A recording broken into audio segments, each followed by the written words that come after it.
Upper St. Clair Girl Scout troops have sponsored a recycling center for more than 15 years. After being located at several township sites, including this familiar shed, the Girl Scout Recycling Center is now on Cook School Road on the right-hand side, 4/10 of a mile from McMillan Road. Some of us may remember participating in recycling efforts during World War II. Others listened to the stories of Mother's pots and pans being donated to the war cause. Mother even took her cold cream jars back to the department store to be refilled. 25 years ago, Rachel Carson and others reminded us of our obligation to stewardship of the earth. For the first time, Americans realized that our resources were not inexhaustible. Many considered this new interest in recycling to be an outgrowth of the 1970s environmental movement. However, recycling and reusing existed even in colonial times. Only during the post-war prosperity did Americans think little about recycling. After the rebirth of recycling during the 1970s, it once again went out of style. Market prices for the items typically recycled fluctuate greatly. When market prices dropped, recycling projects declined or went out of business. Recycling remained alive in Upper St. Clair because of the determination and hard work of the Upper St. Clair Women's Club, Ecology Club, and Girl Scouts. The Upper St. Clair Women's Club originated the recycling center and maintained involvement for many years. High school Ecology Club members participated by coordinating the recycled glass portion of the center. Many afternoons, the Girl Scout Center becomes a family affair. Mom and little brother are enlisted to help too. Brothers seem to enjoy the lifting and loading. Recycling has suddenly become a hot topic. It's discussed daily in the news. Why? The landfills of the United States are rapidly filling, reaching capacity. Over half of U.S. cities will exhaust their landfill capacity in 3 years. Few areas welcome a new landfill in their neighborhood, an idea expressed by the term NIMBY, not in my backyard. Modern sanitary landfills with state-of-the-art environmental controls to protect the immediate neighborhood and potential drinking water supplies are expensive to develop and require proper permitting. Landfilling is the sole significant waste disposal system in Allegheny County. Costs have risen from $6 to $12 per ton during the last several years, but local costs are far below the $60 a ton fee reached in some eastern Pennsylvania communities. Prices have increased because old dumps and unsafe landfills have been closed, over 1,100 in Pennsylvania since 1975. By 1992, only 2 landfills are expected to remain open in Allegheny County. In addition, the amount of garbage generated has increased.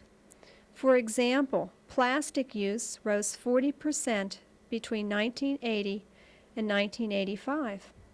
Convenient, present-day plastic packaging is expected to be with us a long time. The average American family discards 850 steel tin cans and 500 all-aluminum cans a year. Aluminum cans produced from recycling old cans require only 5% of the energy required when producing aluminum cans from bauxite. Market price for aluminum cans is about 20 cents a pound, making aluminum cans one of the more desirable items to recycle. Aluminum and steel tin cans are easily identified because magnets only stick to steel. The Upper St. Clair Recycling Center accepts both aluminum beverage and tin food cans. The girls are busy separating aluminum beverage cans.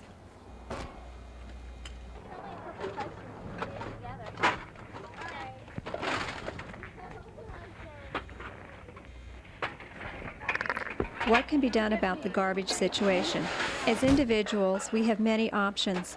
We can reduce the amount of material requiring disposal. Avoiding overpackaging, buying products in reusable containers, and sharing items such as books and magazines with neighbors and hospitals can help reduce the amount of trash a family generates. We can reuse as much as possible or donate items for reuse by others. We can repair rather than replace and donate rather than dump.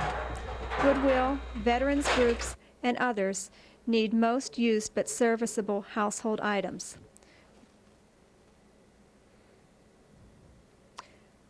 We can recycle.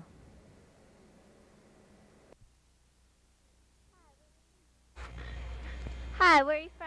Upper St. Clair. How long have you been coming here? Couple of years. Couple of years. Why do you do this?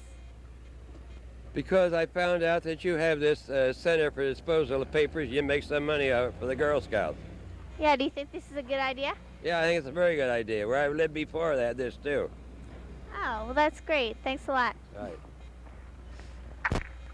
How long have you been coming here? Several years. Do you come every month? Yes. Why do you do it?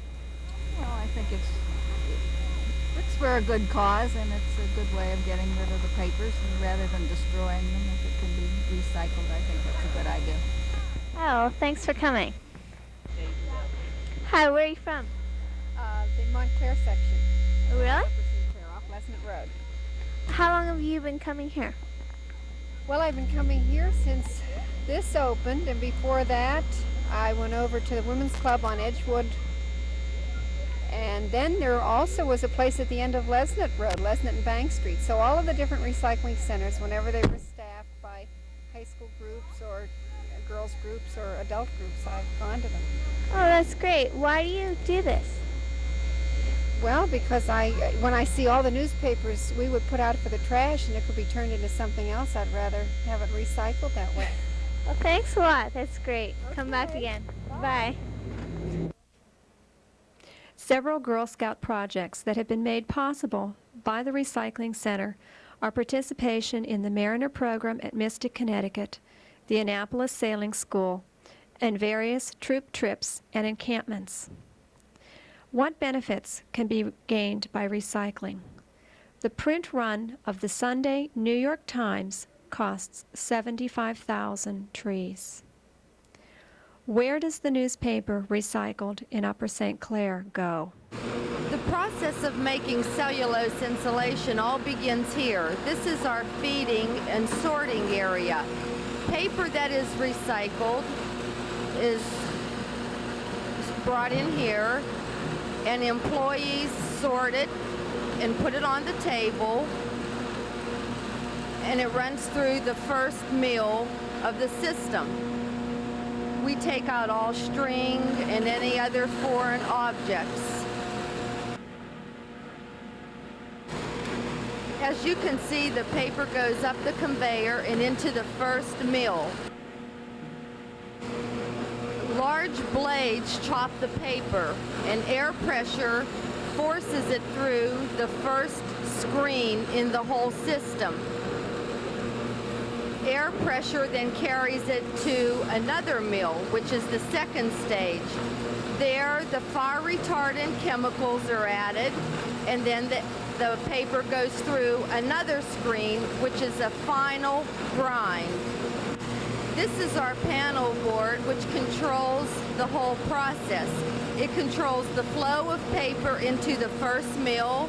It controls the chemical flow in the second mill, and will automatically shut down if large objects enter the mill. I'd like to also say that in both mills there are huge magnets which do pick up paper clips, staples, and some of the foreign objects that may enter the mill. This area is the final step of the manufacturing process. We call it our bagging area.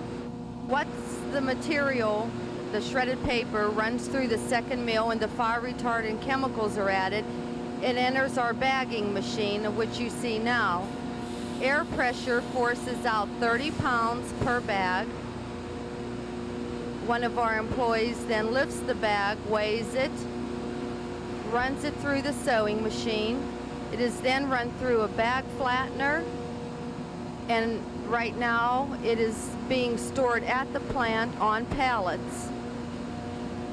Daily contractors come in for plant pickup, or we load directly onto a trailer load and off to market it goes. By the way, the Upper St. Clair paper drive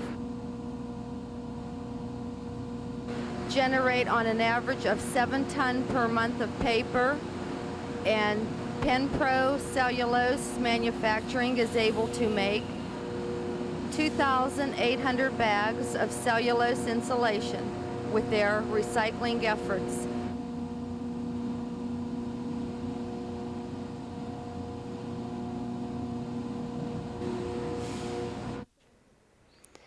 The Pennsylvania Department of Environmental Resources, DER, recommends these steps to make recycling easier. Decide on an indoor storage area.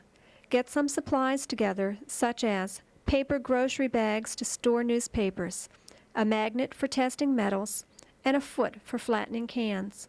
Rinsed, flattened, and stored cans awaiting recycling take up less household space than trash. Finally, find out about your community recycling center, where it is, Cook School Road, when it is open, the last Sunday of each month from 12 noon until 4, and what they accept for recycling: newspaper and steel tin food cans and aluminum beverage cans.